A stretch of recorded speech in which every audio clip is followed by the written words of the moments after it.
അന്ന് 8th മന്തിന്റെ വീഡിയോയിൽ ഒരു വാക്ക് പറഞ്ഞിരുന്നു 9th മന്തിൽ ഞങ്ങൾ നടന്നിട്ട് വരാന്ന്.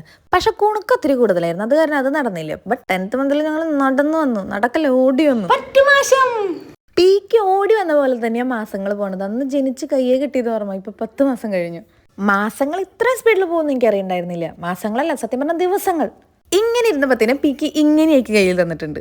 But no problem, it's happened as expected. ആദ്യം ആ ഫ്ലവേഴ്സ് അറേഞ്ച് ചെയ്ത് വെച്ച ആ ഡെഡിക്കേഷൻ പിന്നെ ഉണ്ടായിരുന്നില്ല. അപ്പൊ അതിങ്ങനെ ഇങ്ങനെയൊക്കെ സെറ്റ് ചെയ്ത് വെച്ചു.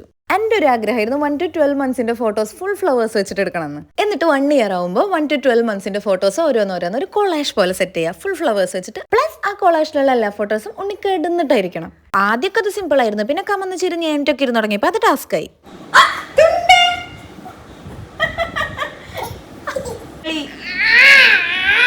ഇതാണ് ഇപ്പോഴത്തെ അവസ്ഥ. കുട്ടീന്റെ ബോഡി മൈൻഡൊക്കെ സ്വയം കൺട്രോൾഡ് ആയപ്പോൾ നമ്മുടെ കൺട്രോൾ ഉണ്ടായിരുന്നതൊക്കെ പോയി. പിന്നെ എങ്ങനെയൊക്കെയോ ഫോട്ടോസ് എടുത്ത് കുട്ടീന്റെ ഇഷ്ടത്തിന് ഫ്രീ ആയിട്ട് അങ്ങോട്ട് വിട്ടു. പീക്കിന്റെ ഈ ഡ്രസ്സും ഷൂസും എനിക്ക് കുറേ ഇഷ്ടമായിട്ട് വാങ്ങിച്ചതാ. പക്ഷെ എക്സാക്ട് ഇതിന്റെ ലുക്ക് ഫോട്ടോസിൽ ക്യാപ്ചർ ചെയ്യാൻ പറ്റിയില്ല തോന്നിച്ചു. അപ്പം ഇനി അടുത്ത വീഡിയോയിൽ കാണാം. ബൈ.